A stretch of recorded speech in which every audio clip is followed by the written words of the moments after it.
¿Cómo están, estimados oyentes de Radio Esperanza? Los saluda con amor en Cristo Débora Escobar para presentar una vez más Tiempo de Gracia, Día de Salvación, el programa radial de la Iglesia Cristiana Evangélica Reformada que se reúne en Cornelio Saavedra 520, aquí en La Consulta. Queremos volver a enfatizar que el compromiso de nuestra iglesia y por lo tanto de nuestra audición radial es con Dios y su bendita palabra, por lo que exponer fielmente las verdades bíblicas es nuestro único propósito. Hoy daremos inicio, en la voz de nuestro hermano Jonás Escobar, una serie de mensajes donde analizaremos el maravilloso Sermón del Monte predicado por nuestro Señor Jesucristo, donde encontraremos las bases y los principios del verdadero cristianismo. Le animo, estimado oyente, a seguir este estudio con suma atención, ya que estamos seguros que será de gran bendición.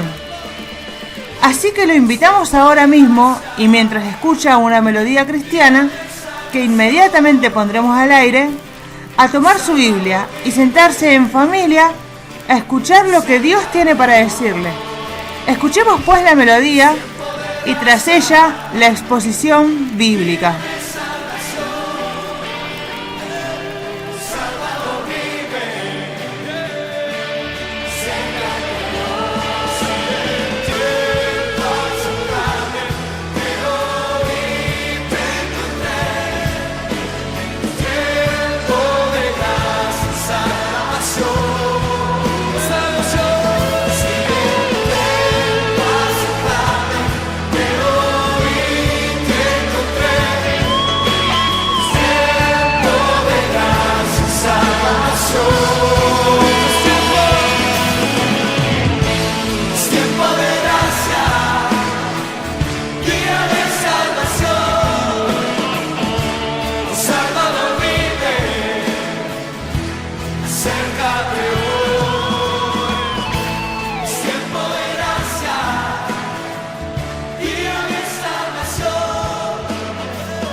Cristo es más puro que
Hoy daremos comienzo en nuestro espacio radial una serie de mensajes en los que estudiaremos el maravilloso Sermón del Monte, sermón pronunciado por nuestro Señor Jesucristo casi al comienzo de su ministerio terrenal y relatado por Mateo en los capítulos 5, 6 y 7 de su Evangelio. Hoy estaremos introduciéndonos en lo que va a ser este estudio y de alguna manera bosquejando lo que será el desarrollo del mismo.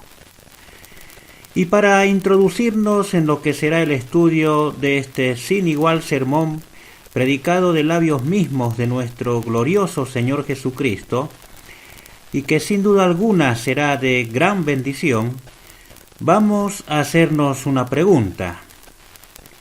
¿Por qué debemos estudiarlo? ¿Por qué debemos estudiar el Sermón del Monte? Entre las variadas y válidas razones que podríamos enumerar, vamos a dar dos. La primera razón por la cual es de vital importancia estudiar este sermón es la peligrosa superficialidad que presenta la Iglesia en estos últimos tiempos. Y la segunda razón por la cual debemos estudiar este sermón es la necesidad de su urgente aplicación a la Iglesia en estos tiempos que nos toca vivir. Yendo a la primera razón de por qué debemos estudiar este sermón, y como ya hemos señalado, apunta a la superficialidad que presenta la Iglesia en estos tiempos, es importante aclarar que cuando decimos superficialidad, no estamos pretendiendo dar una ligera opinión. Tampoco se pretende ingresar con esta definición en el rótulo de juzgar con crudeza. No pretendemos juzgar con crudeza, sino que lisa y llanamente tales calificativos responden a datos de la realidad y se basa en la observación objetiva que podemos hacer de la situación actual de la Iglesia. Más aún si observamos esta situación teniendo como fondo la historia de la Iglesia desde Pentecostés en adelante. Es un ejercicio saludable para la vida cristiana tomarnos un tiempo y leer la historia de la Iglesia desde Pentecostés hasta ahora y observar lo que ha ocurrido en ella en los distintos momentos de su historia. Cualquiera de nosotros que contemple el estado actual de la Iglesia teniendo como fondo este marco histórico, llegará a la triste e indeseada conclusión de que la característica destacada en la Iglesia de hoy es, como hemos señalado, su peligrosa superficialidad. Tomemos solamente dos síntomas de este mal. Miremos, por ejemplo, la forma de evangelizar, tan simplista y antropológica, reduciendo prácticamente el glorioso Evangelio de nuestro Señor Jesucristo a un artículo más de venta dentro de esta sociedad hiperconsumista. La presentación del Evangelio fue mutando casi imperceptiblemente, de tal manera que el Evangelio que se predica en la mayoría de las congregaciones llamadas, entre comillas, evangélicas, no es el Evangelio bíblico, sino un Evangelio hecho a la medida del hombre, un Evangelio, como hemos señalado, antropológico, social, agradable al oído humano, prometedor de prosperidad económica, de bienestar en este mundo, de sanidad física y demás ingredientes de autosatisfacción humana, presentado, como dijimos, como un artículo más de venta, inclusive elaborado con estrategias de marketing y adaptado para satisfacer al auditorio de turno. El Evangelio genuino, el que confronta al pecador con su pecado y echa por tierra el ego humano, brilla por su ausencia en los púlpitos de la mayoría de las congregaciones. El segundo síntoma, obviamente, es la consecuencia de esto. Un evangelio de estas características antropológicas no puede sino producir supuestos conversos que no sienten ningún compromiso con Cristo. El concepto que se les enseña de santificación es tan antropológico como el evangelio que adoptaron. Increíblemente se les dice que un simple acto externo, como puede ser repetir una oración o levantar la mano luego de una manipulación de carácter emocional, que normalmente se hace luego de una reunión con todos los ingredientes que lo rodean, llámese música suave, una oratoria manipuladora, una atmósfera de aparente espiritualidad, son presentados como garantía segura de salvación. Fíjese que el negarse a sí mismo, tomar la cruz y seguir a Cristo no forman parte de los síntomas del genuino redimido. Ellos argumentarán que tal cosa es un nivel superior de espiritualidad, al que no están obligados a acceder, y que tales principios no ponen en riesgo su salvación. O peor aún, algunos tienen la osadía de afirmar que tales enseñanzas del glorioso Señor no son aplicables a esta dispensación. Por más increíble que suene, es real. Cabe preguntarnos entonces, ¿cómo se llegó a esto? La respuesta la encontramos en la forma que tenemos de relacionarnos con la Biblia, la palabra de Dios, nuestra actitud hacia ella, la forma como la leemos. No es que se esté echando un manto de duda o se esté poniendo en tela de juicio sobre cuál es nuestra consideración sobre ella. Quien se llame cristiano, equivocadamente o no, nunca dudará que la Biblia es verdaderamente la palabra de Dios, la única fuente de verdad, la única autoridad. Es más, ni siquiera pretendemos arguir que no sea leída, aunque debemos admitir que es creciente y preocupante la tendencia en este sentido. Lo que queremos remarcar, como hemos señalado, es la forma como la leemos, nuestra actitud hacia ella. El apóstol Pedro tiene algo que decirnos a este respecto. Abramos allí en su segunda carta, en el capítulo 3, segunda de Pedro capítulo 3, y leamos los versículos que van del 14 al 16. Dice así: Por lo cual, oh amados, estando en espera de estas cosas, procurad con diligencia ser hallados por él sin mancha e irreprensibles, en paz, y tened entendido que la paciencia de nuestro Señor es para salvación. Como también nuestro amado hermano Pablo, según la sabiduría que le ha sido dada, os ha escrito, casi en todas sus epístolas, hablando en ellas de estas cosas, entre las cuales hay algunas difíciles de entender. Fíjese ahora lo que dice: las cuales los indoctos e inconstantes tuercen, como también las otras escrituras, para su propia perdición. Fin de la porción. Lo que Pedro está señalando aquí es que hay personas que sin duda leen las escrituras, ya sean las epístolas de Pablo como también otras escrituras. Pero el resultado de esta lectura, lejos de ser positivo, resulta nocivo, puesto que desemboca en su propia perdición. Pedro escarba en esta cuestión, e inspirado por el Espíritu Santo nos dice que tal resultado es producto de la forma como han leído las Escrituras, la inclinación que tienen hacia ella. Utiliza el término griego streblo, que aquí se traduce como tuercen, y que literalmente significa torcer a la fuerza, pervertir. Entonces, lo que Pedro está diciendo aquí es que hay personas que sí leen la Biblia, pero su inclinación es hacerle decir lo que ellos quieren que diga. La fuerzan a decir cosas que no dice, la tuercen, y eso obviamente desemboca en su propia perdición. Pedro va más allá todavía e identifica a quienes pervierten de esta manera las Escrituras y los encierra en dos grupos. Habla de los indoctos y los inconstantes. Cuando Pedro se refiere a los indoctos, está hablando de aquellos que examinan superficialmente las Escrituras.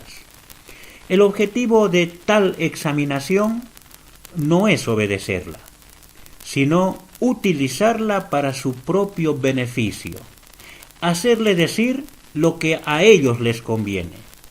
Los tales tienen la habilidad de manipularla de tal manera que son capaces de engañar a los débiles y desviarlos de las verdades bíblicas. Por lo general sus propósitos son terrenos.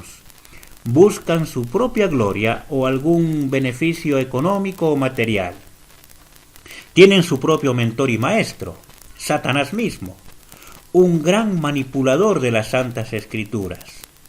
Allí en Lucas 4 podemos ver que él tuvo el atrevimiento de utilizar las mismas Escrituras con el propósito de tentar a nuestro Señor Jesucristo. Tal es el atrevimiento de los tales, y obviamente, tal como lo dice Pedro, el fin de ellos es su propia perdición. Pero Pedro también señala a los inconstantes, quienes también tuercen las Escrituras, aquellos ambivalentes, vacilantes, de doble vida, cuya lectura y asimilación de las verdades bíblicas son filtradas con la lente de su propia carnalidad. Son aquellos que pretenden, tras un manto de falsa religiosidad, seguir satisfaciendo sus deseos pecaminosos. Piensan vanamente servir a dos señores, ignorando que tal actitud es rechazada de plano por el Cristo de Dios. Pretenden vanamente crear para sí mismos un tercer camino, aparte del camino espacioso que lleva a la condenación y el camino angosto que desemboca en la vida eterna. El uso que los tales hacen de las Escrituras es vergonzoso. Sacan pasajes de su contexto con el solo fin de justificar sus actitudes pecaminosas. Pedro los coloca en la misma bolsa de los indoctos y los conmina a su propia perdición.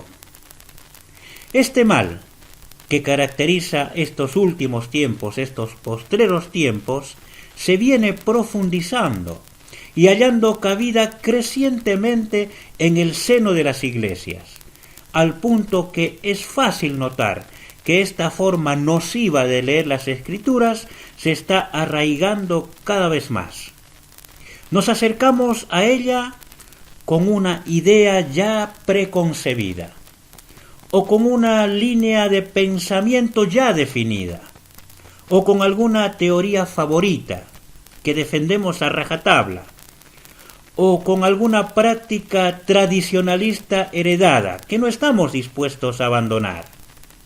Nada hay más peligroso que esto, puesto que ello nos lleva a acercarnos a la palabra de Dios con la predeterminación de acomodarla a tales conceptos ya elaborados, que muchas veces nos hacen rozar con la herejía y hasta inclusive caer en ella. Entonces, podemos ya empezar a responder nuestra pregunta inicial. ¿Por qué debemos estudiar el Sermón del Monte?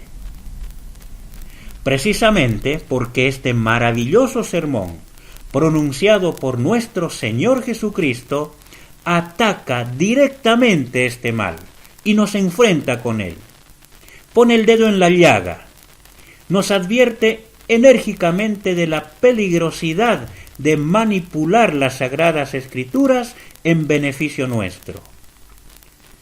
Este sermón nos llama a despojarnos de toda hipocresía religiosa, de legalismos, de preconceptos y vaciarnos de nosotros mismos antes de acercarnos a las Sagradas Escrituras y humillarnos ante ellas.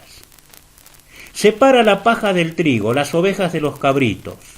Muestra las características de aquellos que son cristianos genuinos y desnuda el carácter de aquellos que no lo son. La Iglesia de Cristo debe, sin duda alguna, indagar a fondo en las profundidades de las palabras pronunciadas por nuestro Señor Jesucristo en este singular Sermón del Monte y sujetarse a ellas. Y este concepto de alguna manera sirve como introducción para la segunda razón por la cual debemos estudiar el Sermón del Monte. La segunda razón habíamos dicho que es la aplicación de este sermón, la urgente aplicación de este sermón a la Iglesia de Cristo en estos últimos tiempos que nos toca vivir. Y esta afirmación trae consigo también dos preguntas que bien podríamos hacernos. ¿Es el Sermón del Monte aplicable al cristiano que vive en esta era globalizada e hipertecnificada? Y en consecuencia, ¿es aplicable a la Iglesia de Cristo? Fíjese que hay quienes sostienen que el Sermón del Monte no debe aplicarse a la Iglesia de Cristo, y tienen sus argumentos. De los variados argumentos que pretenden divorciar el Sermón del Monte de su aplicación a la Iglesia, dos de ellos hoy en día se levantan con fuerza, y es importante saberlo.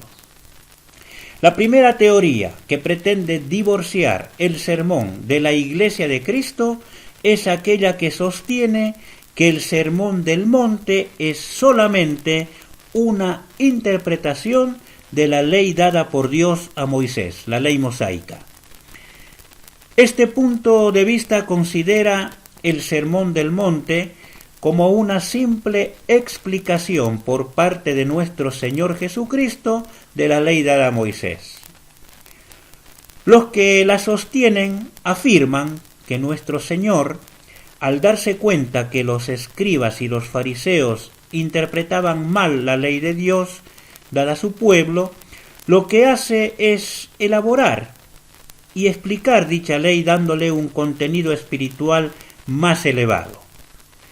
Para sostener esta teoría, quienes la esgrimen deben prescindir, deben eliminar inevitablemente la primera parte del sermón, es decir, las bienaventuranzas, porque no cuadra dentro de esta teoría que ellos quieren presentar. Y oh sorpresa, lo hacen, sin más, sin ponerse colorados. Arbitrariamente mutilan el sermón pronunciado por el Señor y le quitan las bienaventuranzas. Esto hace que este punto de vista no solo sea grave, sino también se torne insostenible, pues al prescindir abiertamente de la primera parte del sermón, las bienaventuranzas, le quitan la base donde se sostiene, transformando este argumento no solo en completamente inadecuado, sino digno de condenación. Las bienaventuranzas, como luego estaremos estudiando, nos colocan en un terreno que va completamente más allá de la ley de Moisés. El Sermón del Monte sí explica y expone la ley en varios puntos, pero lo hace por el uso legalista e hipócrita que se hacía de ella. Pero su proyección va infinitamente más allá que esto. Está la otra teoría que pretende desligar el Sermón del Monte de su aplicación a la Iglesia de Cristo. Y esta teoría viene de un sector del dispensacionalismo extremo.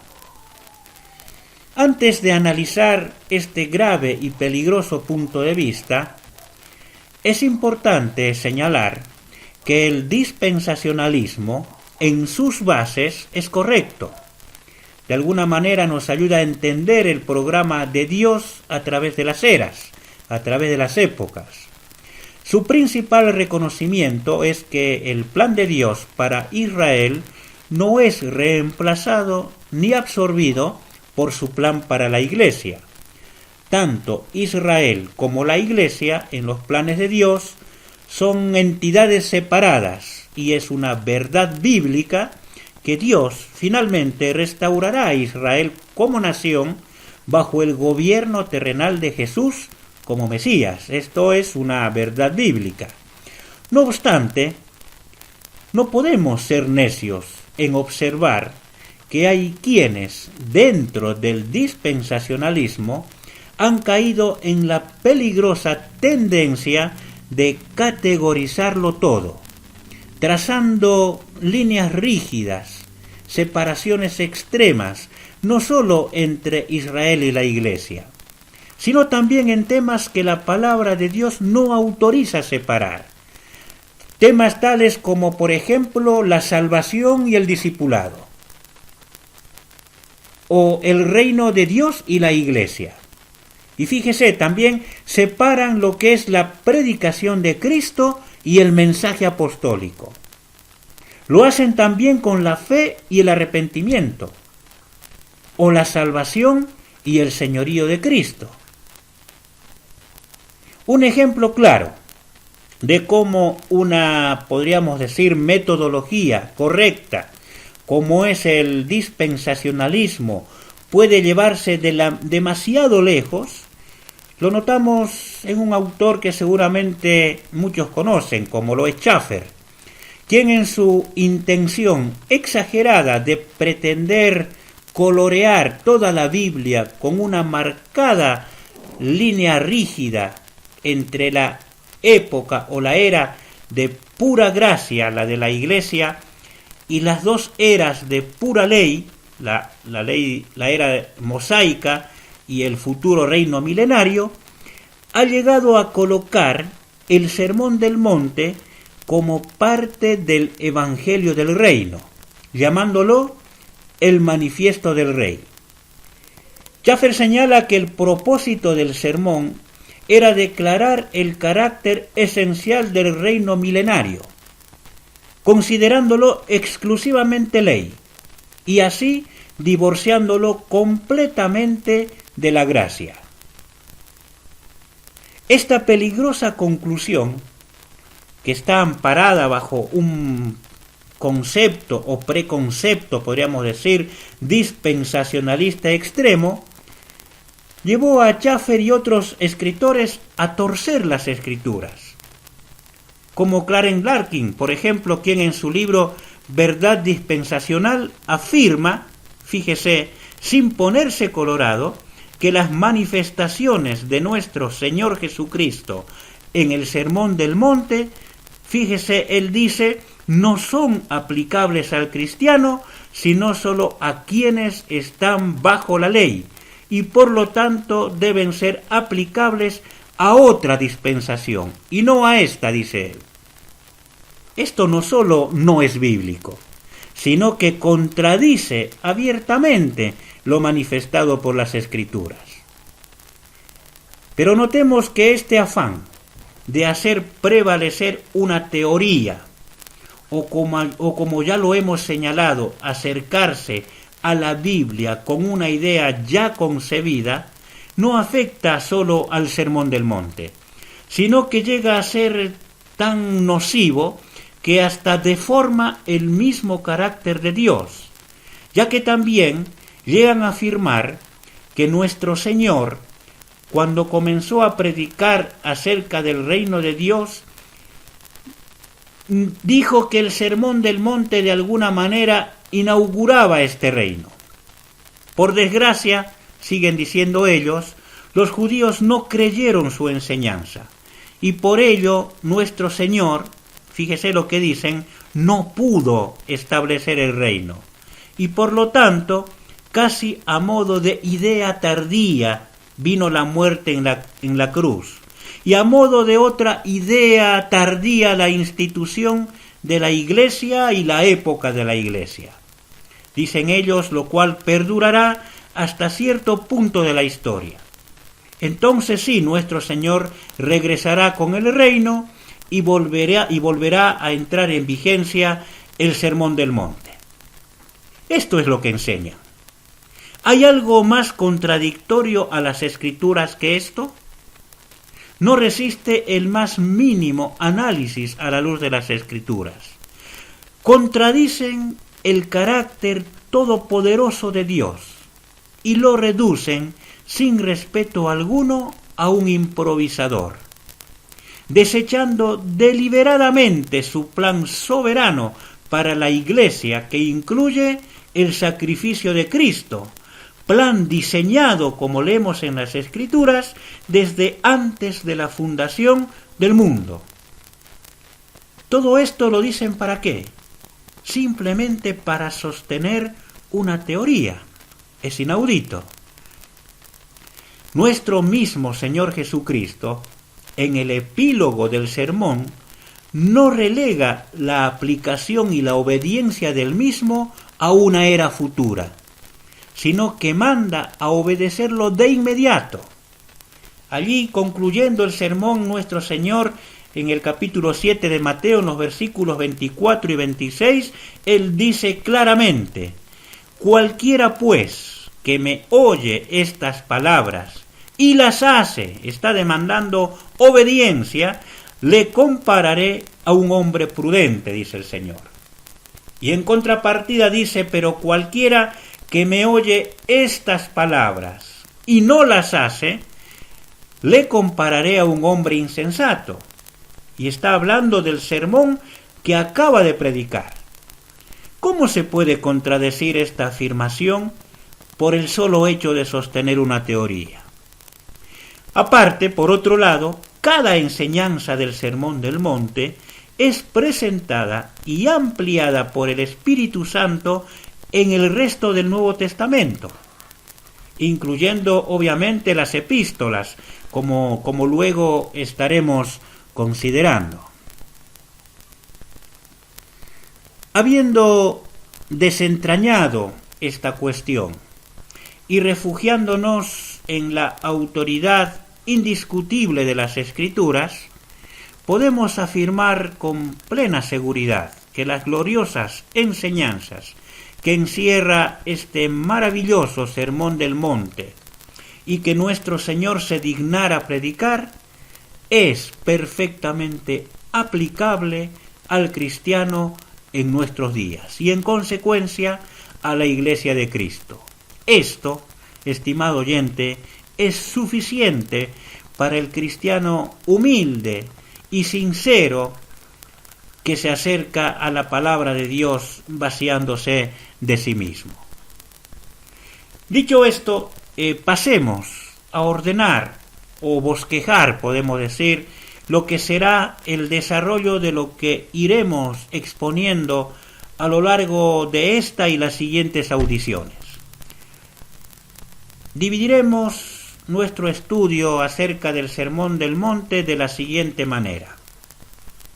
Como ya hemos indicado, tomaremos el sermón tal como lo relata Mateo en su Evangelio, en los capítulos 5, 6 y 7. Y diseñaremos nuestro bosquejo de la siguiente manera. En primer lugar, como primer punto, estaremos exponiendo lo que llamaremos la esencia del cristiano, donde descubriremos, según el punto de vista de nuestro Señor Jesucristo, cuáles son las características que identifican a un genuino cristiano, detalladas por él mismo, en lo que se conoce como las bienaventuranzas, allí en el capítulo 5 de Mateo, en los versículos que van del 3 al 12. Ese será nuestro primer punto, la esencia del cristiano. En segundo lugar y como segundo punto, tomaremos los versículos 13 al 16 de este mismo capítulo 5 y hablaremos de la influencia del cristiano, donde nuestro Señor Jesucristo, con las sencillas y a la vez profundas figuras de la sal y la luz determina cuál debe ser la influencia del que por gracia ha sido redimido en medio de este mundo caído en el pecado. Entonces, el segundo punto será la influencia del cristiano. En tercer lugar,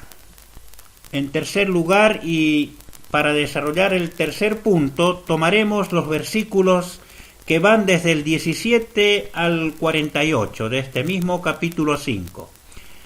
Descubriremos cuál es desde la óptica de nuestro Señor Jesucristo, en definitiva la única óptica valedera, descubriremos cuál debe ser la justicia del cristiano, la cual, según nuestro mismo Señor Jesucristo manifiesta, debe ser mayor a la de los escribas y fariseos. Ese será nuestro tercer punto, la justicia del cristiano.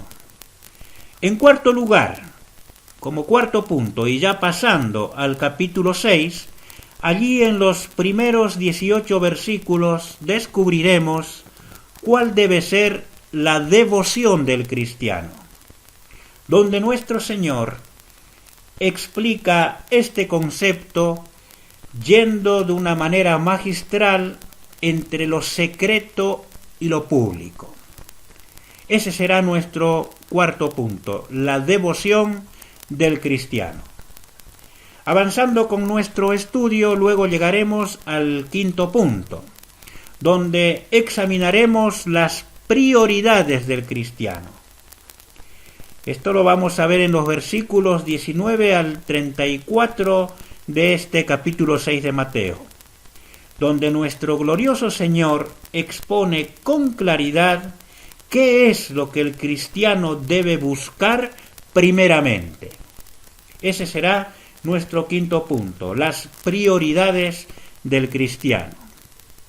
Y cerrando esta serie, y en último y sexto lugar, y entrando ya al capítulo 7, en los 27 versículos del capítulo 7, descubriremos cuál debe ser la integridad del cristiano, donde con mucha vehemencia y mucha autoridad nuestro Señor Jesucristo recalca la determinante diferencia que existe entre decir y hacer. Ese será el cierre de nuestra serie de mensajes acerca del Sermón del Monte, la integridad del cristiano. Como podemos apreciar en este bosquejo, la prueba más contundente de si el Sermón del Monte es o no aplicable a la Iglesia de Cristo en estos tiempos en los cuales nos toca vivir, está en el examen detallado de su contenido. El solo hecho de pararnos, de ubicarnos ante él y admirar su contenido, finalmente se constituye en una prueba irrefutable de su actualidad. Lejos de categorizar al sermón como apto para un tiempo que ya pasó u otro tiempo que vendrá, esta prédica pronunciada por nuestro Señor Jesucristo se levanta, estimado oyente, en estos tiempos como un vivo testimonio de la actualidad de las enseñanzas de Cristo y como un fiel reflejo de lo que él mismo dijo. Él dijo: el cielo y la tierra pasarán, pero mis palabras no pasarán. Al cristiano que le toca vivir inmerso dentro de esta presente y globalizada cultura posmoderna de estos últimos tiempos, fíjese, con el auge, podemos decir, en su clímax del relativismo. La misma Escritura nos habló de este tiempo en el cual los hombres a lo bueno llamarán malo y a lo malo llamarán bueno. No solamente el relativismo, también el secularismo, donde podemos apreciar que el ser humano ha endiosado sus propias ocupaciones y su propio progreso personal, y sumado a esto el ecumenismo, donde cualquier enseñanza que ya presenta un tinte religioso tiene que ser aceptada y tiene que ser tolerada, y todo esto dentro de un sistema de antropocentrismo como sistema de vida, podemos decir. El Sermón del Monte, con sus normas y principios que muestran su contenido, se levanta como base de una clara contracultura que como nunca debe caracterizar al genuino Hijo de Dios. Como nunca, en medio de esta generación maligna y perversa en la cual nos toca vivir. Hecha esta introducción, en este primer programa de esta serie, comenzaremos tal como hemos bosquejado en nuestra próxima audición, el sábado próximo, con la primera parte de este maravilloso sermón. La primera parte, como hemos indicado, es la esencia del cristiano, presentado y detallado por nuestro Señor Jesucristo a través de las bienaventuranzas. Preparemos, estimado oyente, nuestro corazón, pidamos a Dios entendimiento para que podamos analizar juntos estas maravillosas enseñanzas de la palabra de Dios. El Salvador, es poco tu poder, Hijo débil haya en mí todo cuanto has menester.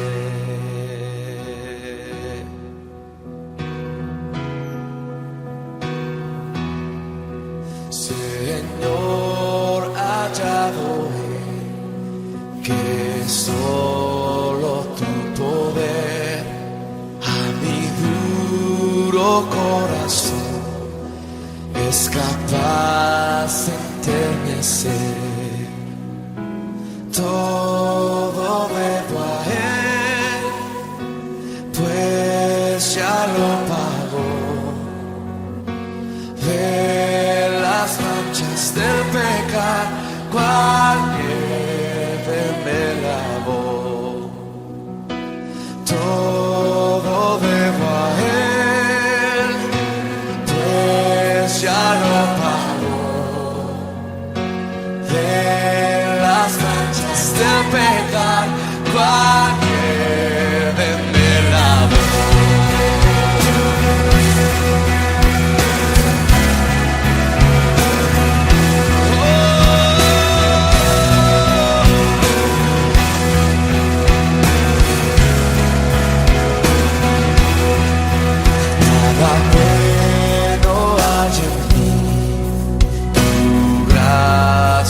Buscaré en la sangre de Jesús, mis pecados lavaré. Todo debo a él, pues ya lo pagó. De las manchas del pecado, cual nieve me lavó.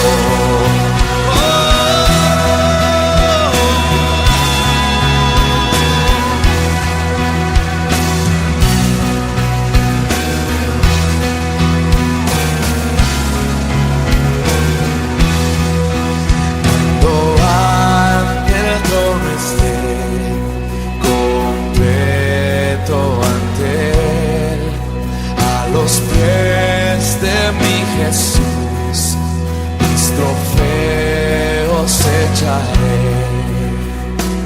Todo debo a él, pues ya lo pagó. De las manchas del pecado, cual nieve me lavó. Todo debo a él, pues ya lo pagó. De las manchas del pecado, cual nieve me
cuán importante es esta prédica de nuestro Señor Jesucristo, hecha casi en el mismo inicio de su ministerio terrenal. El enemigo de nuestras almas ha hecho y hace innumerables esfuerzos para desacreditarla. Pero tal como dijera Martín Lutero, las palabras de nuestro Señor prevalecerán aún la ataquen demonios mil. El Sermón del Monte, con sus principios y enseñanzas, marcan el estilo de vida del que por gracia ha sido redimido, como una verdadera contracultura en medio de esta generación maligna y perversa en la cual nos toca vivir. Examinar y estudiar este sermón será sin duda alguna de gran bendición, no solo para quienes ya hemos sido alcanzados para salvación, sino también para aquellos que el Señor determine salvar.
Llegamos así al fin de nuestro programa. Los esperamos el próximo sábado en este mismo horario y por esta misma emisora, FM Radio Esperanza, aquí en el 91.3 del dial. Seguiremos examinando a la luz de las Escrituras esta admirable prédica de nuestro Señor Jesucristo, conocida como el Sermón del Monte. Por otra parte, queremos extenderle nuestra cordial invitación para asistir a nuestra reunión de estudio bíblico. La realizamos todos los domingos a partir de las 5 de la tarde, aquí en Cornelio Saavedra 520 de la Consulta. Nos agradará contar con vuestra presencia. Queremos aclararle que no levantamos ofrenda, no deseamos ningún beneficio económico de parte suya. Solo nos mueve el único propósito de compartir la palabra de Dios en un ambiente de sana camaradería cristiana. Nos despedimos, no sin antes dejarle los medios por los cuales hacer contacto con nosotros. Nuestro teléfono es 26 22 68 47 45. Repito, 26 22 68 47 45. También puede visitar nuestro Facebook ingresando como Iglesia Cristiana Evangélica Reformada. Y ahora también puede visitar nuestra página radial. Puede ingresar directamente como Tiempo de Gracia, Día de Salvación. Bien, estimado oyente, ha sido un verdadero placer estar con todos y cada uno de ustedes aquí en FM Radio Esperanza y en Tiempo de Gracia, Día de Salvación. Que el Señor los bendiga grandemente.